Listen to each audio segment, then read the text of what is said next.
Okay. Screening as part of the Melbourne Documentary Film Festival in July is a short documentary called Hidden Hunger. And it's my great pleasure to be speaking to Orit Novak and to Nelson Mwangi. Welcome to Movie Metropolis. Thanks for having Thank us. you. Now, congratulations on this quite intriguing documentary, which I wasn't aware of some of the issues in it. What are the origins of the film? Well, in terms of me coming across Senku, it all happened somewhat organically in the sense that I was looking to make a film within the social justice and impact space. And there is a well-known organization in Australia called The Life You Can Save, which was started by a guy called Peter Singer, who's an academic and a philosopher, amongst many other things. And I'd actually studied him a little bit in school, in philosophy class, and was aware of his organization. So I just started looking there, and there was a list of 10 charities that The Life You Can Save represent. They assess various organizations to determine which does the most good with the amount of money that's donated. And Senku's work was just one that I discovered through The Life You Can Save and made me think like, wow, this is not only such incredible progress and work that is taking place in East Africa, but also a very visual process. And so as a filmmaker, I felt very drawn to approaching them straight away and seeing if there was a potential to do a project together. And it was very important to me as well to have it feel like a short documentary and not so much like something that is just an informational video. So it was about, chatting with Felix, one of the founders or co-founder, to determine, whether we'd be aligned in terms of the vision. And it was a very like fluid process, actually. It was really, and that's how I met Nelson as well. And we began, the project. It's such an interesting story. I knew that there was malnutrition and undernutrition and so on in Kenya, Tanzania, etc. But I found this a really interesting approach to how to improve nutrition for women so that they're able to have children, all that sort of thing, without any major issues. Can you both talk about that process? Well, you go for it. Yes. So hidden hunger, or what we call malnutrition, is actually a worldwide problem. Because when you look at it from a global perspective, you find that 8,000 children die every day from malnutrition. And what we call malnutrition is it's a three-pronged or double-edged sword, because you have undernutrition, you have overnutrition. Overnutrition is essentially obesity. Undernutrition is when you lack enough micronutrients. And hidden hunger is sort of in the middle. On one end of malnutrition is the extreme lack of calories and whatnot. But in the middle, you have you are eating food, but you're not getting enough of the right things. And when we started talking with Orit, I was telling her how in East Africa, people eat ugali. Ugali is, when you watch the film, is this white, thick porridge-like thingy that is made out of maize flour. And when they're processing the maize flour, they do dehusking, where they remove the maize germ.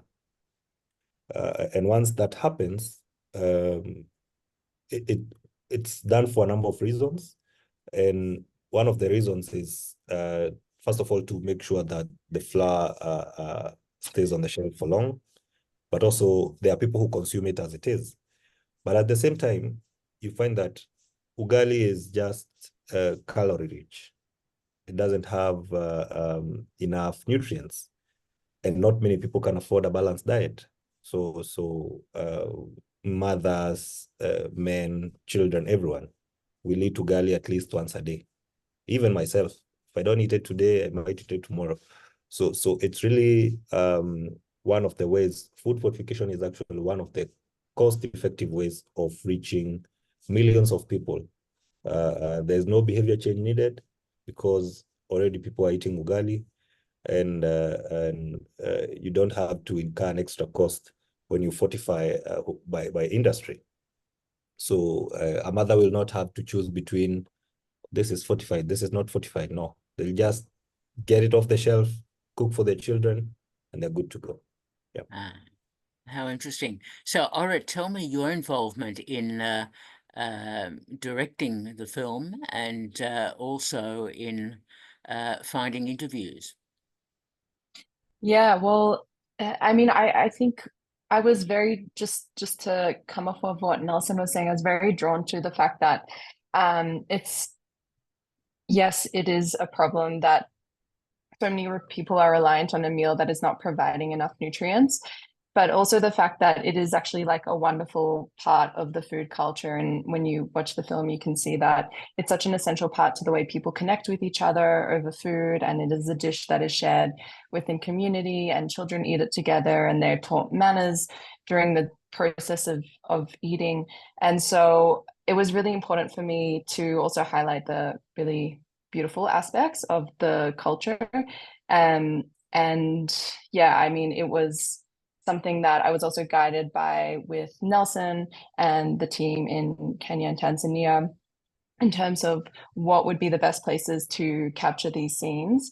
And so I knew that because it's an issue that is widespread, regardless of whether people living in a rural or a city, urban environment, I wanted to make sure that visually we were representing those two spaces.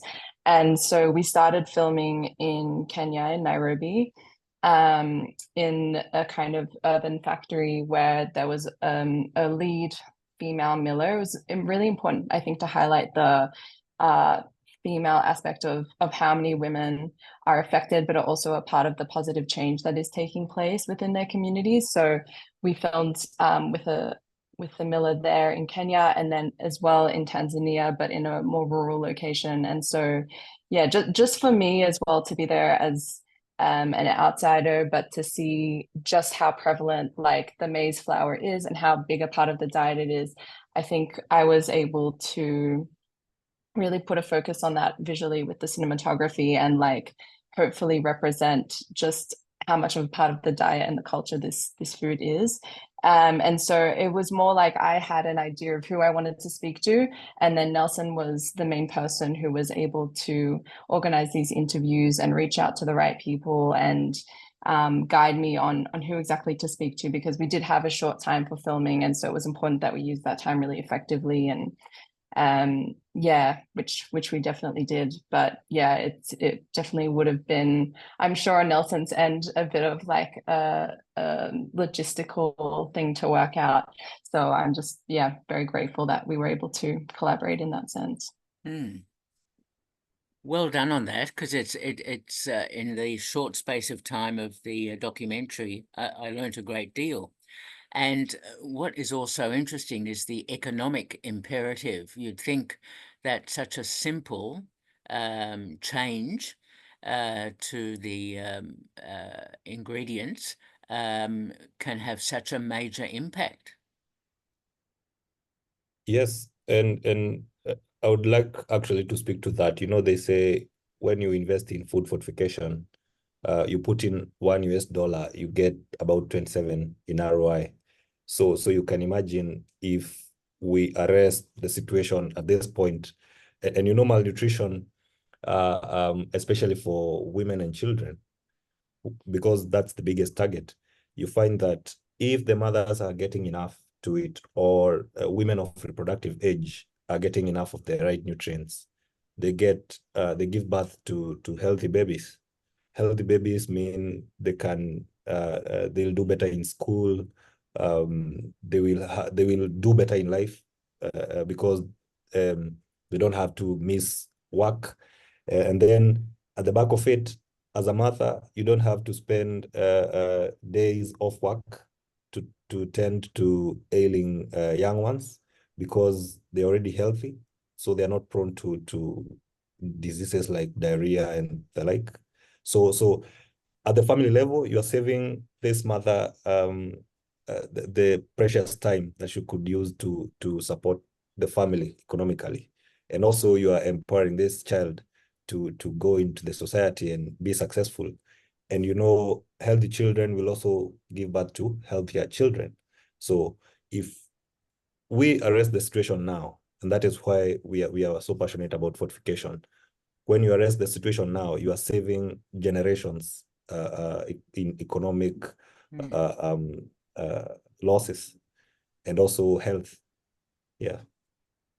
So how much involvement do the governments have of those various Eastern African countries? Because you would think that they would jump into this immediately and say, yes, we need to improve everyone's health. In Kenya, for example, we have a mandatory food fortification regulation, and actually the government has been very supportive. And also in Tanzania, the mandate was passed not so long ago. I think late last year or early this year, where they are requiring everyone to do food fortification. Before then, food fortification was happening at the large industrial level. Those are the people who just feed probably a small portion of the population. So, but now our strategy is to target the small person, like the small scale miller, who is feeding the majority of the population. So the government is really involved, and they are supporting through policy. They don't have all the resources needed, but they are supporting in terms of policy, advocacy, supporting in terms of supporting registration, and we have other institutions as well who are working in this space. We have the WFPs, we have the Nutrition International, and we have TechnoServe, GAIN, all these organizations. And the government is actually very supportive. The only thing is they don't have the capacity to do like all the enforcement now. And that's why they are relying on the non-governmentals and social enterprises like Sanku to sort of push it. Yeah. Well, you'd think a documentary like this, Hidden Hunger, would perhaps move this forward more quickly, because the more that people see this, the more that people want to advocate better nutrition. Yeah, Yes. mhm. Yes, Oh, please. Sorry. I was just going to say that, yeah, I think I was in the same position as you, Peter, just thinking like not quite aware of the scale of the problem, and so feeling like there's an opportunity for a film to do a lot of good in like highlighting and really telling the story in a more in an emotional way, rather than just reading a statistic, like really humanizing the people that are being affected. So the intention is after the festival circuit to push this out online to the general public so that as many people as possible can be across it and yeah Okay, be informed. excellent to hear that. Tell me, Orit, what challenges did you face in the filming, if any? Yeah, in filming, I have to say it's a credit to Senku and Nelson as a producer and organizing things so well, because I felt like actually things went very fluidly. For me, it was the challenge was in the editing, and I think that was just from the standpoint of balancing the kind of factual information of the process of how this flour is manufactured and that whole production, and then also just balancing like the people's stories, the people who have so generously shared their story with us, and having that emotional factor as well, because I think in a short space of time you can easily like tip the balance of those two things. So it was just a bit of negotiating with that and back and forth with Nelson and Felix, and trying to work that out. But I feel like we came to a good place, because in one sense people need to know that the technicalities and be informed, and then in another sense there needs to be the emotional journey of each character and what they're going through and the day-to-day things, which, you know, say so much without, you know, telling you exactly what it is. So I think for me as a filmmaker, I wanted to still have moments that felt somewhat observational and very visual. And one thing that I did want to do was get some drone imagery, and we were able to do that in Kenya. So that was really, I think it's quite stark, you know, and that imagery says a lot, especially when you're seeing, you know, the poor areas contrasted with the kind of city buildings and everything like that. Like it's talking about speaking to inequality as well as, yeah, just a lot of different issues. I think it's a complex matter, and even to touch on climate change for just a moment in the documentary, because you know, it's a part of the issue as well. So yeah. Well done on all of that. Look, I'm quite intrigued. How did the people in your documentary react when they saw your final version of the film? I think that's something Nelson can maybe speak to, because I have not been back to Kenya or Tanzania since the shooting of the film. So yeah, maybe you can share. Yes. Nelson. So we've done 2 screenings, private screenings for the people who appeared in the film. We did one in Tanzania, and we also did one in Kenya. And I remember Professor Sila, when he saw the film the first time, he could hardly believe, when you are interviewing, you're just doing this small bit. You don't see the full picture, especially as a person coming onto the film. So he was actually surprised to see how well we've addressed the whole topic, because it's a story that you are using to teach people about the challenge. So he was really happy to see that. Well, wait, so that's my voice and my expertise that is going on there. And we also did one in TZ in Tanzania, where the people were also impressed. I remember, because we did Tanzania the first time, and we also had some external guests. And for the entire 17 minutes, the room was quiet and everyone was listening. And Felix came up to me and told me, look, we did a good film, because it's about East Africa, it's about the East African people. And everyone in this room is from East Africa, and they can relate. I mean, that for me was a good feedback. Yeah. That is excellent to hear, and I'm also glad to hear the film is doing the festival circuit and now will be screening at the Melbourne Documentary Film Festival, which I'm sure will be quite instructive for quite a bit of the audience. So congratulations on all that. Look, it's great talking to both of you. Orit, I just wanted to ask you, you were involved in the editorial team for Ego, the Michael Gudinski story. That Yes. must have been quite a challenge for you.